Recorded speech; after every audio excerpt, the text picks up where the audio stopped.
So in your self-improvement journey, I find that like the hardest metric to measure is actually growth. Because you can measure weight, you can measure subscribers, you can measure the minutes you've spent running, you can measure all of those things, but the one thing you can't measure is how much progress you've actually made from all of those things.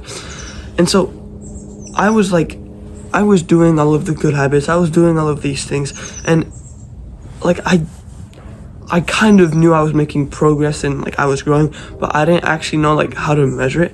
And it was until I stumbled across a YouTube video, I cannot remember which one it is, but it was a video that I saw, and the guy was saying that the single greatest indicator of growth was that if you looked back at your older self and you were like not disgusted, but you were like, oh my god, I've really changed, like I've learned so much, like my younger self was so ignorant. And I was like, damn, like that's exactly what I'm doing. Like I'm not constantly comparing myself to the person I was 6 months ago, but when I look back like a year ago or a year and a half or like even like a month ago, I'm like, bro, you didn't know anything at all.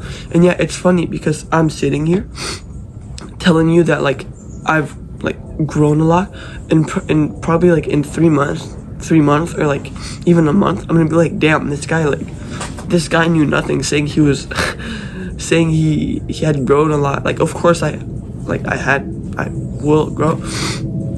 Like it's just kind of funny. And so if you look back with that same sentiment, if you look back and you're like, damn, I've really changed, I've really grown, I've really learned a lot, well, that's an indicator that you're on the right path. And essentially you just want to keep doing the things that you're doing so that in 6 months time you'll be like, damn, I've grown a lot. And a mistake that a lot of people make is that they stop doing these things that get you to where so like a YouTuber, he makes videos every day, he posts stories, he posts long form, he posts all of these things, and then when he gets to 1 million subscribers, he starts to get lazy. He starts to do maybe a video a week, maybe a video 2 weeks, and then the growth stops and maybe even declines, and then he's wondering why he's not growing anymore. And it's because he stopped doing the things that got him to where he is. So never stop doing the things that you're doing now, because you will look back in 6 months and you'll be like, damn, I've really grown a lot, I've really learned a lot.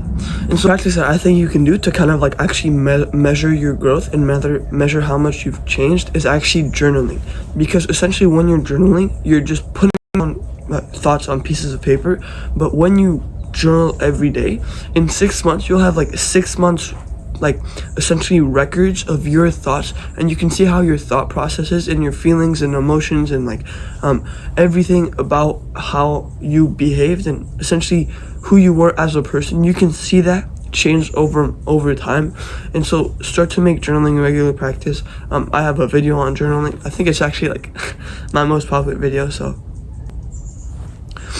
yeah, start to journal more, because then you'll actually be like so grateful that you'll have journaled, because then in 6 months you'll have like so much things to look back on. And imagine it if you're like 50 or 60 or 80 and you have like journal pages from when you were a teen or from when you were like 20. Wouldn't that be so cool to like show your grandkids, like, yeah, this is what I thought when I was your age, blah blah blah. So essentially start to journal more. Alright, I hope this helped you, and I cannot wait to see the progress that you make. Cheers, bro.